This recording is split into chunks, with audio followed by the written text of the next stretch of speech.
Jennifer. Tell us a little bit about yourself. Hello everyone, my name is Jennifer Puckett, and this is where my theatrical training will come into play. Speak from the diaphragm, wake everyone up here right after lunch. So anyway, hi, I work for a company called eModeration. And basically what our company does, for the most part, with regards to kids, is that we are the people behind the scenes at all the different social media and online communities, making sure that everyone is behaving themselves online. And if they're not, we tell our clients when they're not. We take action, sometimes banning them from the site, sometimes educating them into what they're doing right and what they're doing wrong, and then also reporting on it back to our clients. I've also worked at places such as the Walt Disney Company. I was in charge of their online safety department there, setting up protocol, training documents, training people to do the same thing that I do now, working with legal department, PR department, to just ensure that kids are behaving themselves online, but also that we are being responsible business owners and taking responsibility for the actions that everyone takes online. That's awesome. Susan, walk us through who you are and what you do. Hi everyone, my name is Susan Finley. I am an adjunct professor at Santa Monica College. I teach in the counseling department, and I'm also a doctoral candidate at Pepperdine University studying organizational leadership.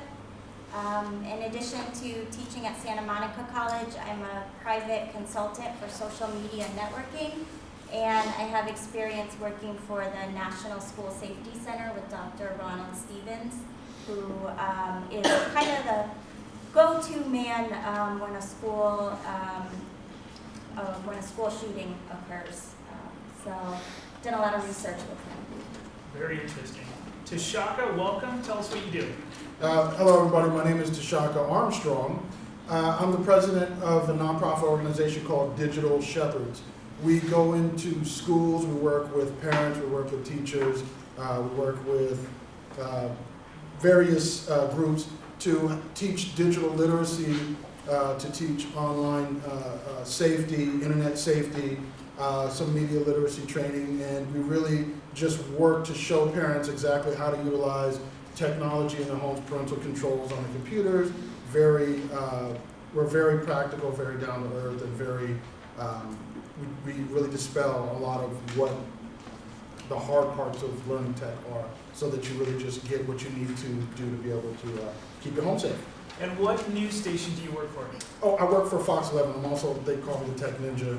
It's really cool. People remember it, so. He's on camera a lot. He has to distill very advanced technology into a 20-second bit for on-camera segments. So he's really good, and he's a parent as well, which is kind of cool. So he wears a lot of hats. Yeah, I have an 18 and a 16 and a 14-year-old. Power to you. That's awesome. Well, we're happy to have you here. Melissa. Well, I want to say that it's really nice to be here, and I know that some of you are educators and parents, but you're here to learn about, how to protect your children and the children that you work with, and I just applaud you for that, because there's so many parents that want to learn the information but do not take the steps to get there. I started Beyond Bullies in 2011. I have in-school programs, I have online programs, and I have community awareness through workshops. And I would say that ditto to everything that was just said, but there are a lot of kids and a lot of people in the community that will contact me by telling their stories or telling me what's happening when they're cyberbullied, and we have support in place to help them with being cyberbullied by walking them through the steps to make their experience safer and to make them feel better in the process. So let's start with what's working. Talk to us about what's working in combating cyberbullying and peer pressure. Jennifer, we'll start with you.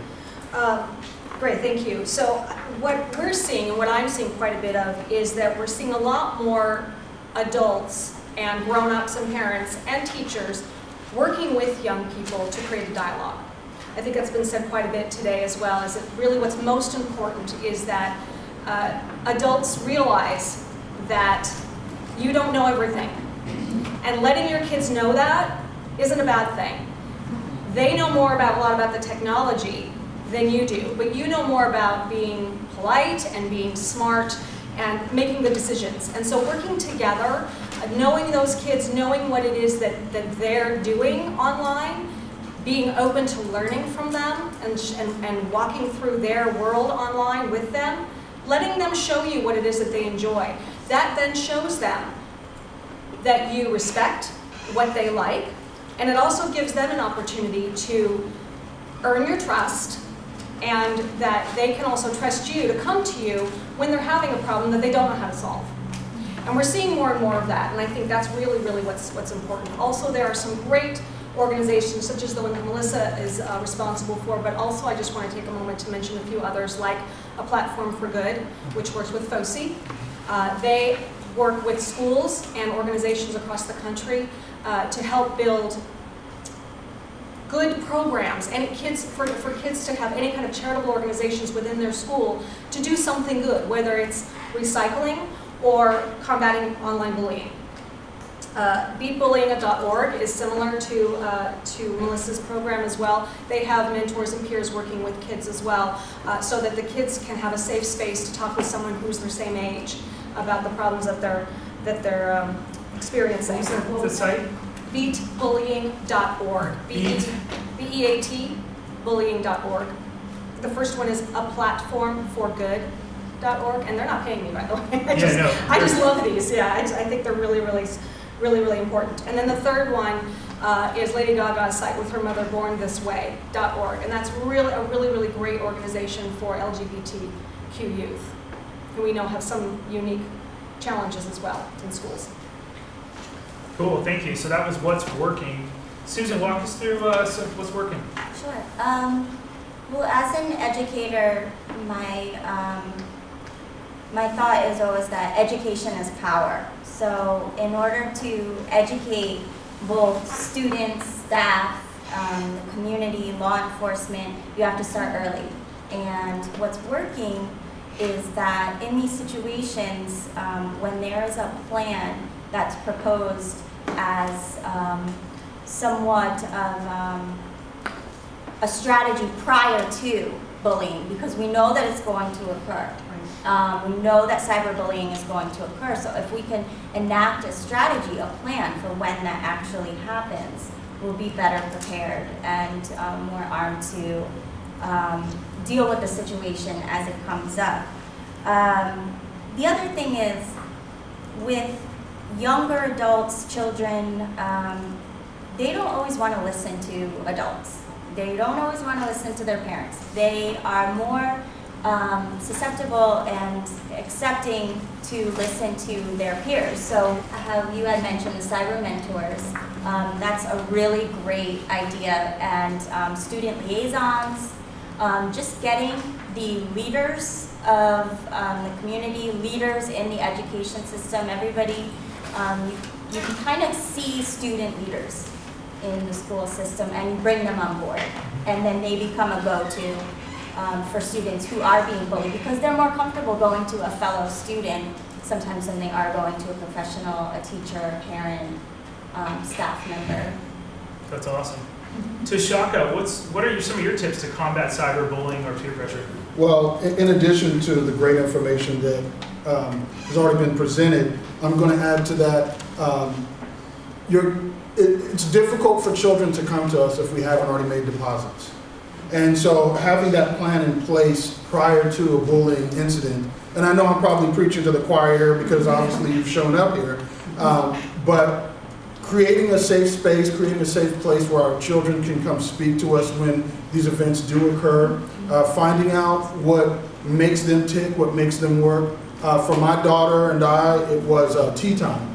And so we created tea time as a safe space. So we'd go out, we'd do tea together. And she knew that when we did that, you know, that was a space where if there was something that was a little sketchy and she needed to tell me, that at that time we were going to talk about it, we were going to work it out, figure it out. And that was a space where we could do that, where I wasn't going to fly off the handle. I'm actually kind of pretty even killed, so I don't generally fly off the handle.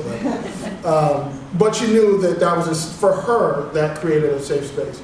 Same with my sons. There are places where we can interact where they know that that's a safe space. So making those deposits when they're young, ahead of time, and I think being brutally honest with children.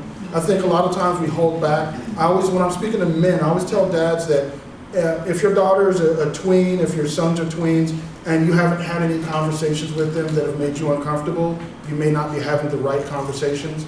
So if our children will trust us a lot more if they're getting information from us before they're getting it from their peers. Because we've all been through high school, we've all been through junior high, and we kind of have an idea of some of the things that go on in high school and junior high. So if you'll tell your child before they happen that, hey, you might experience some of these things, and my daughter was that girl that developed ahead of everybody, and so I let her know prior to junior high that as amazing and wonderful as she is, she was going to be potentially popular, but it wasn't necessarily for the reason she might think it would be. And so we had a very candid discussion about that. And what I told her was going to happen, happened. So from that point forward, now we have a great deal of trust. Because it's like, oh, my dad said this is going to happen. It did happen. And so now she can come to me with things. Same with the sons. So I think if we're speaking to them early and we're brutally honest and, again, make those deposits, make a safe space, that'll help you with your peer pressure and your cyberbullying. Very helpful. That's great. Melissa, what are some tips to combat cyberbullying and peer pressure? I think that it's kind of like cigarette smoke. When we heard the message that it was really bad through TV, through newspaper, through reading about it, through billboards, we got the message over and over and over again. We finally realized, hey, not only is it bad for you, but it's just not cool. So what is starting to happen is we're starting to have conversations about social media and cyberbullying and bullying, and we didn't have those conversations 10 years ago. So when I go to health fairs or I talk to parents, all of a sudden they're like, yeah, I know about Facebook, I know about Snapchat, I know about Tumblr, and they know, a lot of them have the information, yeah, when somebody's really mean to me, I ignore them. And so the information is getting out there slowly, and that's what's working, is that we're building a movement. And in order to change the behavior and turn it into positive social behavior, we have to make it uncool to cyberbullying. And that movement is starting, and that's what I think is working. That's very helpful. Thank you. All right, let's talk now about what's not working. It may have been working a few years ago where we thought that this is the approach and didn't get results. And if you want to, you're welcome to mention some tools, some tips. We've already mentioned a couple of them, but what's not working? And what are some tools and some tips to make it work? Scare tactics. Those don't work. Telling them that it's the big bad web is not going to work. So I'm going to look at my notes here. Also, something that I just kind of want to take a moment to mention is that, Melissa touched on it as well, is that bullying is not a new thing. And we have to remember that. It's just much more visible now. And for some reason, having that visual of someone saying something bad makes it 10 times, 100 times more impactful to the person who is receiving. That being said, I think it's something that we need to take a step back as adults and remember that this is part of growing up. Is it a good part of growing up? Absolutely not. Do we want to make it stop? Absolutely. But what we also need to do is realize that when we, as adults, make it something super, super scary, whether it's on the news all the time and it's just the most extreme cases, or it's your own child coming to you crying because someone told them they were ugly, whatever it is, having that hand slap way of looking at it is not going to work, and hasn't. We used to think that filters, does anyone here know what a filter is? Filtering mechanism? Okay, a few people raised their hands. I teach people what filters are all the time, and I'll try to keep it brief. But basically, this is the way that we used to, and still try to do something technologically to keep people from saying bad things to other people. Essentially, it works just like any other, kind of like a coffee filter, if you will. You have coffee grounds, and they go through the filter. Well, the coffee grounds are the bad stuff, and they stay in the coffee machine, and the good stuff comes out in the coffee pot, right? A technological filter works the same way. All the bad words stay up in the top with the grounds, and the good words come out bottom, and whatever you see on the front end is only good words, okay? Filters still work, right? We know that in some ways it's good to slap someone on the hand and say, no, you can't use the F-bomb. You know, you can't call someone a bad word or a bad name on sites, but people figure out ways around that. Okay? Kids are very, very clever. We know that. They are excellent problem solvers, and if they want to do something, they're going to do it. So the best thing that I have found that works with technology and with filters is for us to be good, strong citizens ourselves and to follow our own rules. No more of this do as I say, not as I do, if you will. Don't get on a flame war and then tell your child not to do it themselves. Don't call someone a bad word and then not expect your child to use it. Very wise. That's really good. Susan, walk us through some things in cyberbullying or peer pressure that are not working and some ways that we can make them work. Okay. First off, there's an importance to looking more closely at patterns of and determinants of cyberbullying rather than victimization. So, human nature-wise, we look at the end result and then try to go backwards. What we're doing here that's working is that preparation, finding the determinants, finding the behavior before it occurs, as it occurs, addressing it immediately. I don't know if you're aware of this, but there are anonymous apps out, like from Silicon Valley, Secret, Whisper, those are two examples. And they're actually apps where people can post anything they want anonymously, so it's not going back to them. That's becoming an issue, and also the phenomena of the disinhibition effect. And the disinhibition effect is essentially when you would write something and post something on a social media networking website that you wouldn't normally vocalize in a face-to-face interaction with another human being. So your inhibitions, in other words, are compromised in that situation. So it's, again, I really agreed with what Jennifer was saying. It's teaching the authorities, and then so it's like the trickle-down effect, and also starting early in the school, starting this education early. And What age? As early as they are able to understand bullying. Because I know that many children already use apps, they're able to use iPads, things like that. They have an understanding of what social media is. How many, raise your hand if you think you should start at 5. I mean, I just want to gauge. There's no right answer and there's no wrong answer today. You all are leaders in your space. Raise your hand if you start at 5, bullying. I'm going to go down from there. Keep your hand up if you should start at 4, bullying. How about 3, bullying? Wow. 2. Okay, so we still have about 5 hands up, but at 5, almost everyone raised their hand. Those of you in YouTube land, that's pretty crazy. Okay, that's very, very helpful. Just a quick follow-up is that, the bullying, it's always there, it's just the medium has changed. Yeah. And so now it's at a larger scale where if you're being bullied, now it's on the internet. And it's forever, and it's reaching the masses, and that dissemination of information is going to be very difficult to remedy when you're being bullied. That's really wise. Bullying has not changed, the medium has. It ties into what Jennifer said, which bullying is not a new thing. It's a lot more visible now, which I think is smart. Tshaka, what's not working in cyberbullying and peer pressure? Well, I really will be, to a degree, echoing the sentiments, echoing what's really been already said, and that is that, look, we already know that in males, the PFC, the prefrontal cortex, the front of the brain, the part that's responsible for inhibition, impulse control, isn't fully developed till around the age of 25. That hasn't changed, like I said. Not a lot has changed, other than the medium that the bullying is delivered. But I definitely agree that we have to remove the phenomenon. This is not a phenomenon. It is happening in a way that makes it difficult for some children to get away from it. But often, bullying begins on the schoolyard. It begins at school. It's not some magical unicorn that just appears online and all of a sudden somebody's being bullied. It's somebody didn't like the shoes somebody wore one day, somebody stepped on somebody's shoes one day. It's things that have been going on since the first person stepped on somebody's shoes.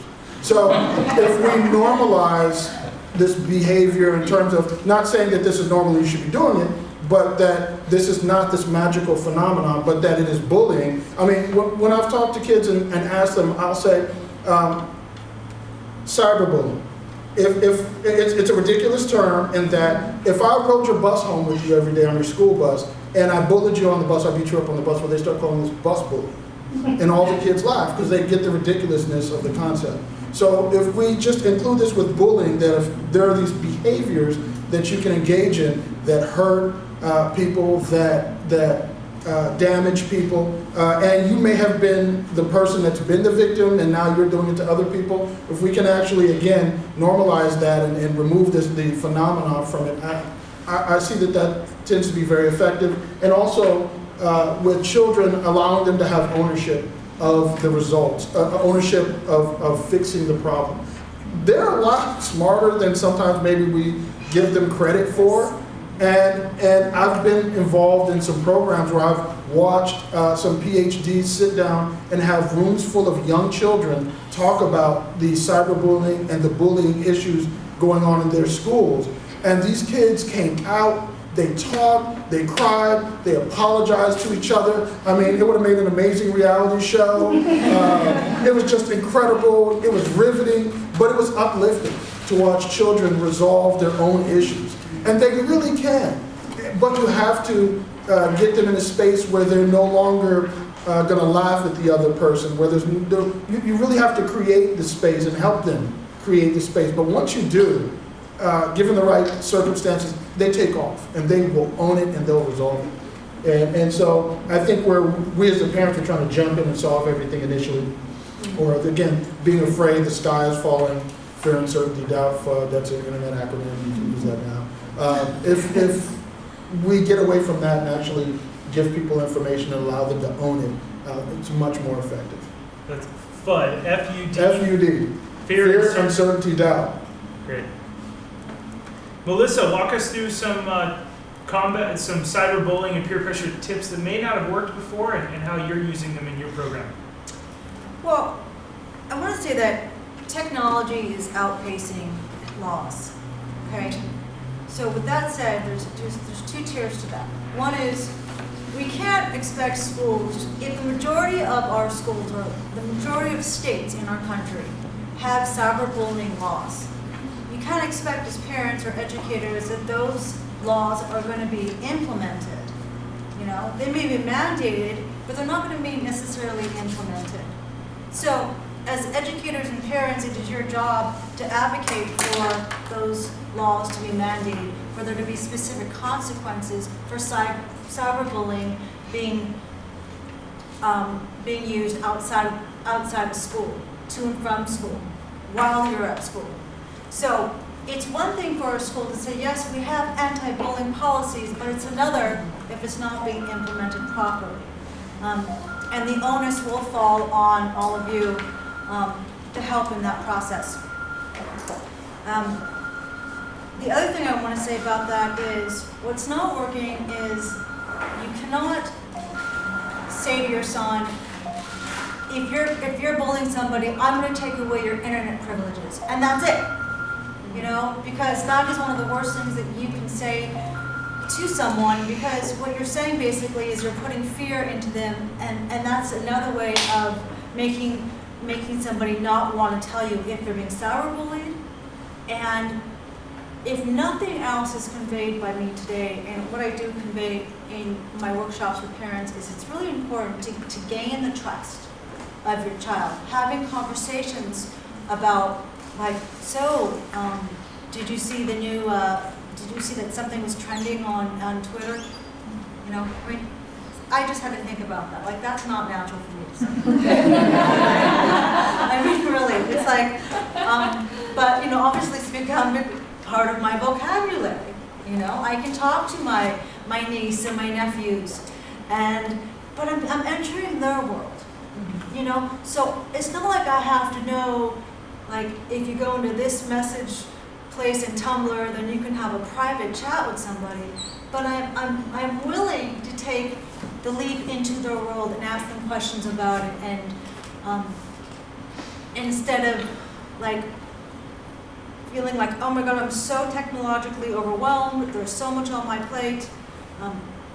So what's not working is being overwhelmed and not diving into it. What is working is at least learning some of the language and not being so afraid of your son or daughter or your student, and using tactics like taking away internet privileges as a last resort because you do not know how to handle the situation at hand. I think what is not working is not setting certain consequences for behavior. If somebody is sending out a mean note, if somebody is saying something unkind, that you just let it go. I think it's important that you say, you need to go up to so-and-so and apologize, you know, so that student or your child learns like that it takes a certain amount of humiliation to have to like own up to what you've done. There are a lot of also in my program, I teach different strategies on how to combat cyberbullying. And, you know, one on a slight level might be ignoring it, but ignoring bullying is also sending the wrong message. It's also just looking like you're supporting the bully. So in my program, I say, try to find a statement that will not put you in harm's way, that will help or go up to the person who's being bullied afterwards. So what's not working is just saying, just ignore it. And also what's not working is, if somebody isn't being bullied because they're lucky, because they happen to look a certain way, or because they happen to fit in, doesn't mean you shouldn't be having the conversation. Not focusing on compassion and empathy towards the types of people who get stereotypically bullied, because there are people who are going to get bullied more so than others. Just because your student or your son or daughter doesn't fit those stereotypes does not mean you should not be having those conversations about building empathy and compassion towards people with developmental disabilities, to people who may be overweight, to somebody who is, you know, got some type of neurological disorder. I think that it's never too late to emphasize and to empathize differences and to embrace them. Very good point. I was on a radio show yesterday with somebody interesting, and they were interviewing us about Safe Smart Social and this new initiative I'm dedicating my 2014 year to. And they said, well, Josh, this is interesting because and the radio host, she's a mom of 2 kids. She said, you know, and I want to quote her, she said, sticks and stones may break my bones, but words will never hurt me. And she said, Josh, that's not true anymore. Because now they do. And we explained this morning that when I ran for politics, I was cyberbullied, and it really hurt my feelings as a 30-year-old adult. And my team right now advises, we're doing a political type of thing where I'm actually being cyberbullied as we speak. And I'm explaining to my team at the office, we will not, don't take it personally, it means you're winning. I'm showing, and it really does, it means they have no other option but to personally attack me. They can't run their political race, and we're being clean, we're not responding. Now, I like what Melissa said, not responding sometimes means they win. It's different every time, but by responding in a negative way, and remember what I told you this morning, as I was racing for my political race in Hermosa Beach, if I would have responded negatively, I would have lost a tremendous amount of votes. But by responding in a positive way, that I was proud of 10 years later, I was able to get even more votes. People said, wow, you're really nice in the public debate, and I'm doing the same thing now. It is not easy to have someone critically come after you personally, but I think the key here, and I really like some of the things you've written down, is when you have a dialogue with your kids, and you're listening to them, and you're talking their talk, as Melissa said, hey, did you notice this was trending? I really like that. I like what Tshaka was saying about tea time. He's actually downplaying something that's really amazing. He's trying to do a national tea time where daddies talk to their daughters over something really, really cool. What is the name of the website? Well, you can find us on Facebook. It's the National Daddy Daughter Tea. It's actually international now. But if you search it out on Facebook, and even if you type in, if you go to Google and type in National Daddy Daughter Tea, will be some of the first results that come up. And so once a year, we encourage men, and this was partially because of what was happening on the web, I've worked in investigative journalism for a number of years, and so when a lot of this stuff was first happening with MySpace and all that, I noticed that it was primarily young ladies that were being victimized on the web. And so, and a lot of the young ladies were also engaging in attention-seeking behaviors. Yeah. And so I knew that if dads were able to communicate the value that their daughters had, that they wouldn't go doing these things online to get that attention. So the goal eventually is to get a presidential proclamation. One day a year is National Daddy-Daughter Day, and really encourage men to make those connections so that we're not seeing young ladies putting themselves out there like they have been. So, you know, because we have role models like Kardashians and Billies and stuff. Yeah, you know, that's tough. They see it. It's in the media in their face all the time. See how engaged you all are? And with kids, when you use examples from the media, they perk up too, and all of a sudden it makes sense. Try that. In my limited experience talking to kids, I've tried almost 100 examples, and the Miley Cyrus one gets a laugh. The kids go, "Yep, twerking." It's sad, but it's true. So there's just a little tiny tip. They'll tend to do that. All right, I want to open it up to some Q&A right now, and this is, remember, we'll keep it somewhat light, bright, and polite, so if you have an example, keep the people's names out of it if you could, because we're on YouTube, and I don't want to get an email saying take the video down, because it could keep other educators from learning from this. So what questions do you have? Yes, over here on the right. Yeah, I think that all of you guys are amazing. I was telling Josh that this media that we're using right now, you guys coming up and speak has been amazing for me. Probably the best workshop or conference I've been to. But I work at a school, I'm an assistant principal at a middle school, and I believe that one of the key things that we should be doing first is to define bullying. I mean, if you go into school, they have, you know, parents have one definition of it, kids have one definition, teachers have others, and administrators have others. And the goal would be, as a district or as a school or any entity that works with kids, is to define it and have one definition where everybody can understand it, and then we grow from that. And that's what I found in my 17-year career working in schools, is that there isn't just one definition. And kids and parents, you know, it comes from home and it comes onto the schoolyard. Yeah. But if they can't find it or they cannot see it because they don't know what bullying is. We're going to tactically define that right now. What is your school's definition of bullying? Well, you know, we have one that we use, and it's very simple. You know, bullying is a repeated act. So if a kid comes up to somebody and says, "You're ugly," that's not bullying. That's being a mean person, right? That's a mean word. That's how we define it. So bullying is something that goes on. So if it's something where a kid is, let's say, for example, and here's an example, in the PE locker room, and there's another kid that bumps into a kid over and over and over again, and you know, that's an act of bullying. But what we tell our kids is we're teaching them resiliency, is how to stand up for themselves. There should be one step before it comes to some adult. The kids say, "Hey, you know, that doesn't make me feel good. Don't do it. Stop it." Is what we use. We use stop it, and we tell the kids to talk to the other person and let them have a reaction to it of what they're doing. Then, because you got to educate both. You have to educate the kid that's being the victim. You also got to educate the bully. You can't just attack the bully, right? That person has had issues at some point. You got to educate them and make them understand that what they're doing is wrong. So we have our kids stand up to the kid and learn resiliency. That's one of the part of our definition of bullying, is to teach resiliency. And then, once they do that, if the person continues to have that behavior, now you're verbally telling the bully or the person that you have stepped over the line, now I'm going to look for help.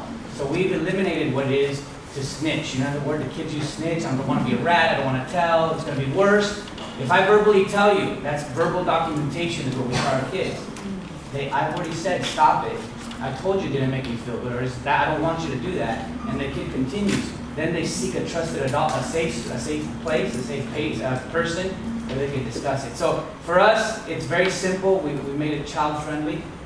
If an act is repeated and it's hurting you verbally, physically, psychologically, or emotionally, and you have stood up to it with resiliency, then we deem it as being bullied. That's a good definition. Thank you very much. Yes, over here. I'd add that, so I work in a middle school too, and we define it as a repeated act with intent to harm where there's an imbalance of power. So, meaning that the person who is coming at you is older than you, bigger than you, or a group of people. So that helps them define it as well, so we have it fall under those 3 different categories. And that's repeated act with intent to harm, And an imbalance of power. and imbalance of power. Okay. Of power over people. That's great. So, and the power could be social clout too. You know, so it could be the person is, maybe it's 2 8th graders, but the 1 8th grader has more social clout. So it doesn't necessarily have to be bigger. You know it when you see it. Yeah, yeah. In the back, yes. Yes, I would like to ask a question to Mr. Armstrong.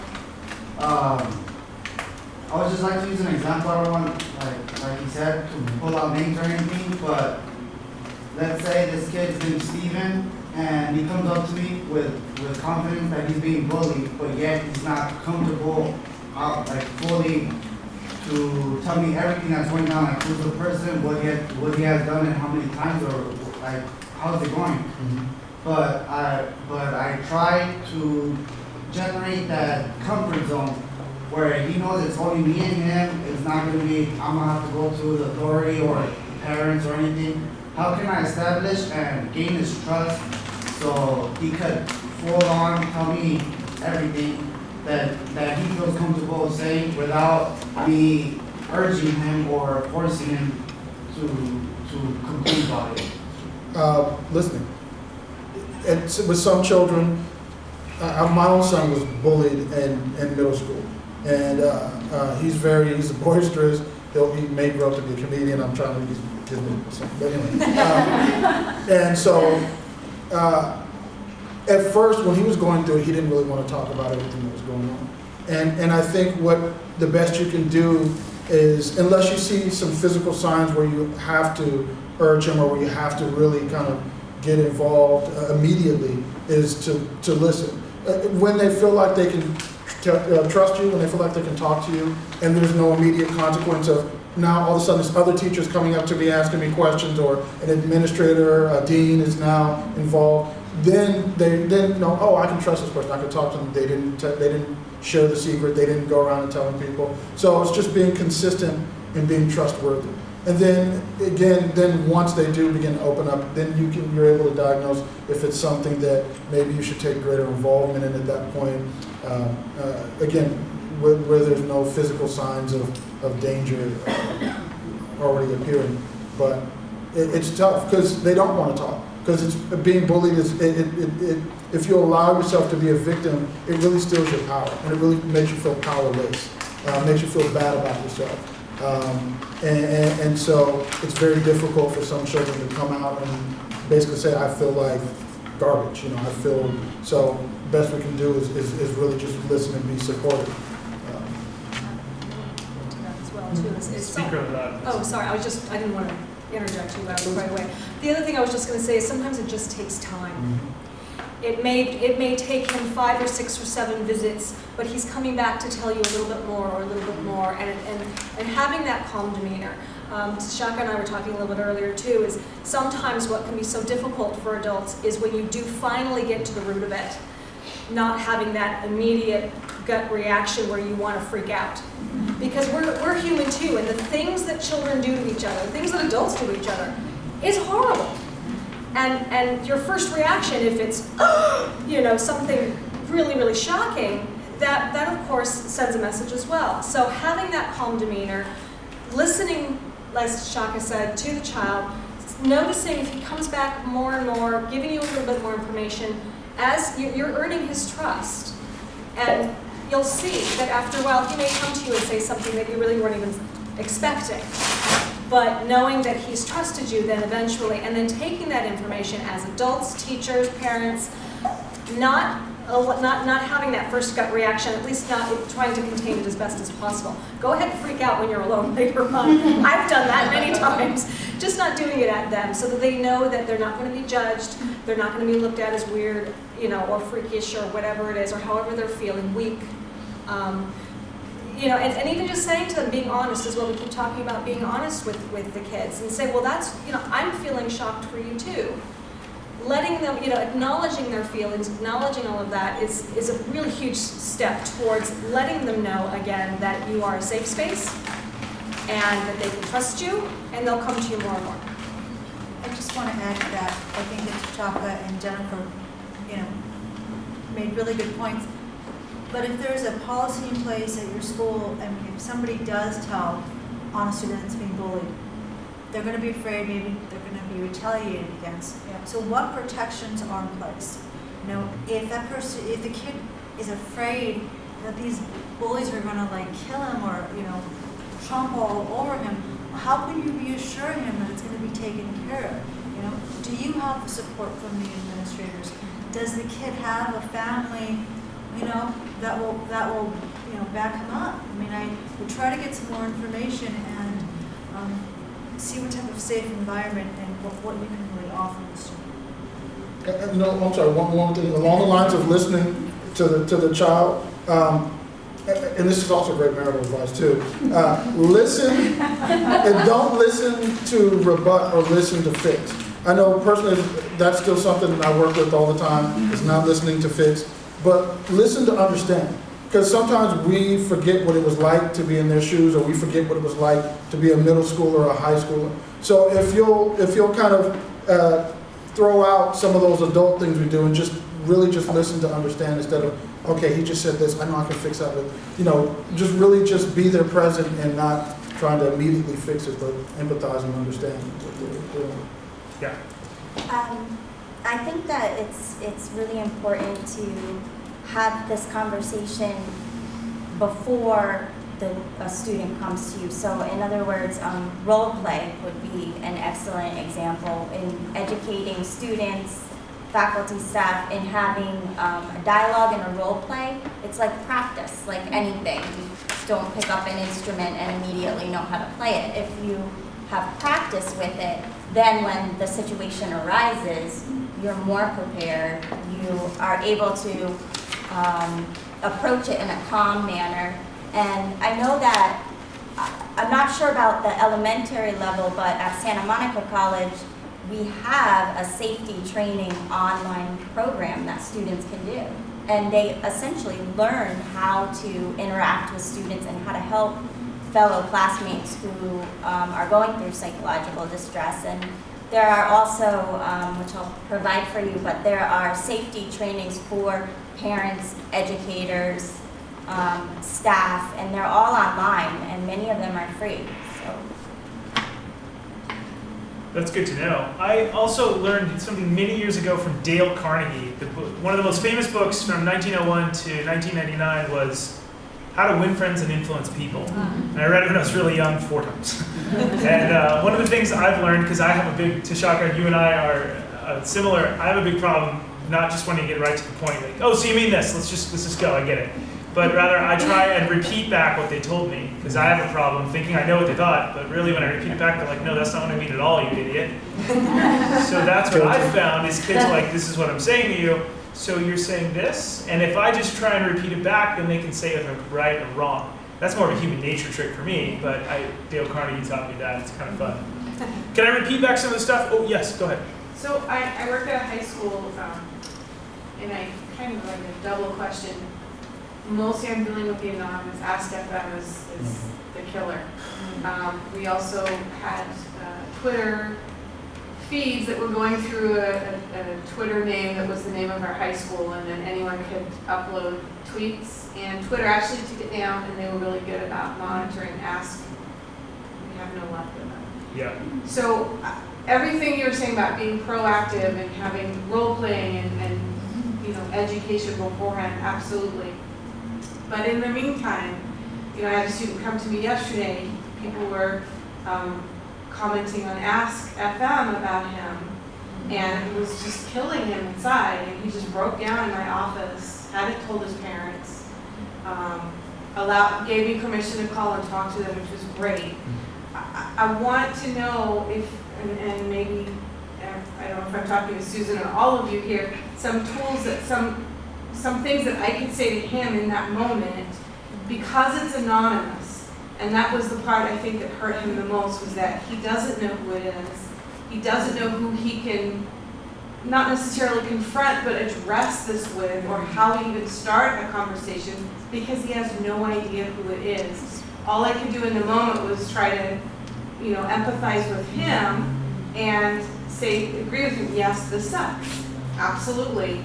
And you can't respond because it's anonymous, so what I said to him, and I hope this is gonna work for him, was stop reading them, because you have no idea where it's coming from. And if someone comments on it to you, you can say, oh really, I haven't even read them, I didn't even know.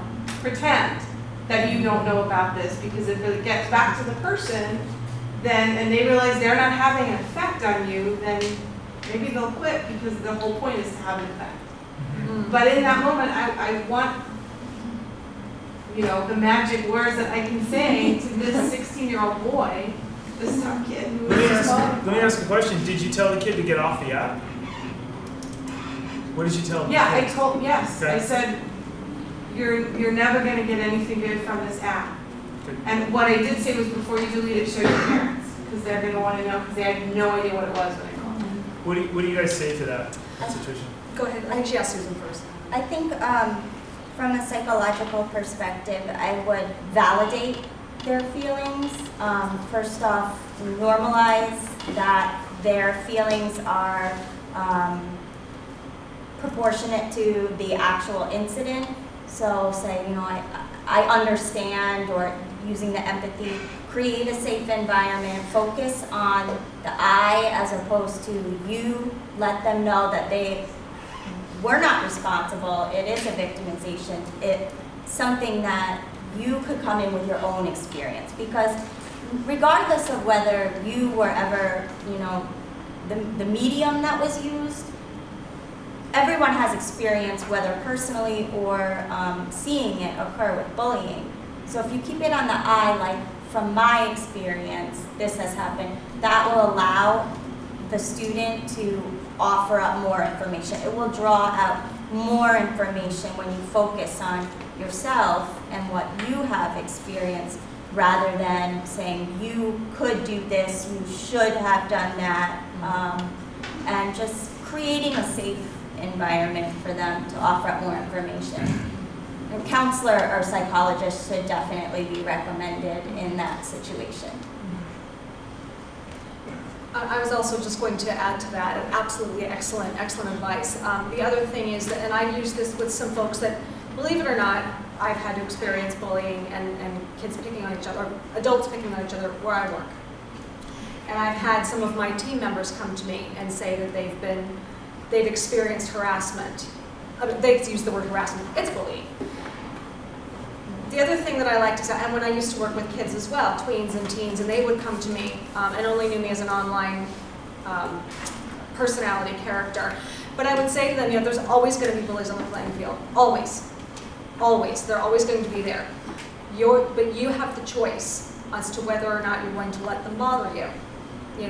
Does it hurt? And again, like she said, validate their feelings. It is horrible what these people say to each other. It's horrible what was said to you. Absolutely.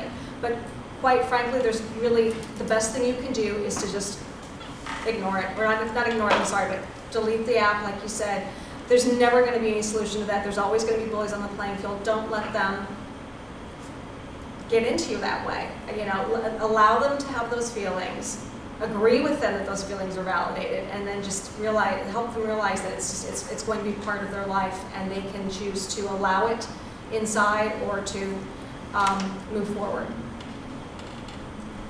I liked your technique of telling them that you don't know. When I was really young, my dad taught me something.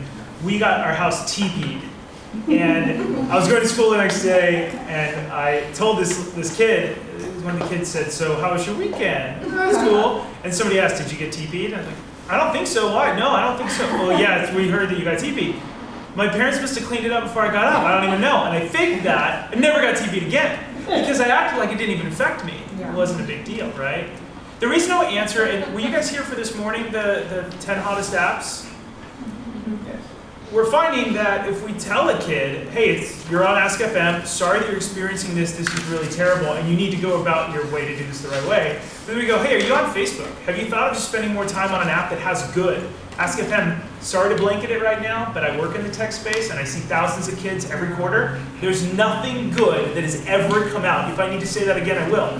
Nothing good comes out of Ask.fm. at all. No kid goes, I was inspired to paint a painting and make It's sad. There's nothing good that comes out of these. That will help you in your particular situation. But again, yes, bullies are always going to be on the playing field. And the internet is, in some ways, a big, fat playing field for people. And so, again, as I said before, the best, some of the best ways in which we can help educate young people and help them to become more confident human beings and responsible digital citizens is by leading by example, really. You get bullied or you get, slammed on your Twitter feed, walk away, or do not become involved. Do not let them get you involved and start slamming them back. Right. It's called a flame war, right? I don't know if anyone's heard of a flame war before. Yeah. So it's one of those things where it's really best is leading by example, because it's going to take a really long time for the internet to clean up, if it ever will. Well, I want to say that also context is king, and if we look at the internet as basically a megaphone, because that's really all it really does, is it amplifies negative or positive. Most of the memes that go across your Facebook feeds all come from probably like 2 or 3 sites: Reddit, 9gag, 4chan.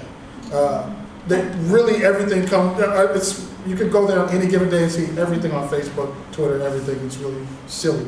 But we have to keep that in context. That a small group of people, even when a child is being bullied, those anonymous messages, they may seem like 30 people are sending it, and maybe 1 or 2 people. Right. And so we have to keep in mind that people don't tend on the internet to voice how happy they are with a service or a thing. If you go to Sprint's webpage or their Facebook fan page, you're not going to see hundreds of comments on their page that say, I love you guys, you're amazing. You might see hundreds of comments that say, I'm not getting service, there's a hole here, there's a, so people tend to voice when they're dissatisfied with something. Yelp, negative reviews on a restaurant, people tend to voice when they're dissatisfied. So we have to keep that in mind when we're talking to children as well. Help them and help them with that perspective as well. That it may feel like there's this mountain of negative sentiment coming their way, when really it may only be, 1 or 2 people. Okay, we're going to take 2 more, and then we're going to have to wrap it up because we're going over, if you don't mind. Yes? Yeah, our conversation reminds me of this movie that my dad told me to watch a long, long time ago called The Invention of Lying. I don't know if you've seen it, but there was like nobody would lie. It was everybody would tell the truth, and then somebody realized they found out one person lied, and then it just went, worldwide, right? So I believe that we talk about, and there's a lot of research. We've read books on bullying and what it looks like, how it affects people. But one of the things that I would like to see is the prevention of bullying in schools or with kids. Talking about solutions in the sense of, okay, so this kid is nervous, he doesn't want to say that he's been picked on because of retaliation, so here's an example. When you have an individual that is, smoking cigarettes or on drugs or with, alcoholism, you have the AA group, or you have some other groups that can help that person speak to other people that have dealt with it and then change those behaviors. So we talk about in education, we're relentless in teaching how to read in kindergarten. By 1st grade, they have to read. We're relentless in teaching the kids how to do mathematics. Why aren't we relentless in teaching kids how to behave and expectations how to be good every single day so they get it? Because we do everything else, but let's teach how to be good and be a good person. So then when they grow up, they can teach that to their kids. And then you have this trend where people are just being good people. I'd like to see that. Cool. Yes, in the back, 1 more, and then we'll get Susan. Yeah, I just wanted to say, disclaimer, I work with Jennifer as one of the moderation team. And I think especially for the younger kids, I know there are sites out there that are popular, and I would advise parents, teachers, find out what the policy is of the sites your kids are going to. Is there adult moderation? How often is the site moderated?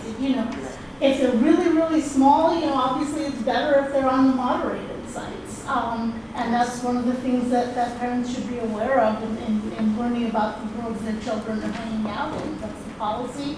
Do they know how to make a report if they're getting bullied? Do they know how to do that on that site? Because most sites allow for that to be done. And those are really good things to know about for your kids and for you. Susan, you want to wrap it up? Sure. I just wanted to add what Laura was asking. So bad things happen to good people. And the way that you would overcome it, and the way that we can overcome those things, is to put value on what has happened. So when a child is bullied, or an adult for that matter, they feel a lack of power. So the ultimate would be empowerment of that individual, and in empowering the individual would be able to say, hey, this happened to you, how can you help others? How can you help others with this particular experience? And it brings me back to one of my favorite quotes, and I wrote it down because I know I would mess it up if I didn't, but Dr. Martin Luther King: "The world is a dangerous place, not because of those who do bad things, but because all that is necessary for the triumph of evil is that good men do nothing." So I think that it is a responsibility of, if you see it happening, teach the children, not only the ones being bullied, not only the victims, not only the perpetrators, but the ones that are observing, to know where to go. Facebook does have a safety center. YouTube has a help center.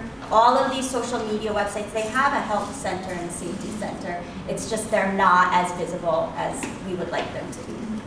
Just type in the search button, safety. This is really helpful. Remember, at the bottom of this, you've got a little sweepstakes. We'd love to know your favorite tips from today. We're listening on Twitter, and then we're going to give away that device later today to one of you, that neat Note. What is it that you have? Note 3, Galaxy Note 3, brought to you by Sprint. Sprint's not here anymore, but we're giving away a Note 3 at the end of the day to the best tweet. Let's give a round of applause for these.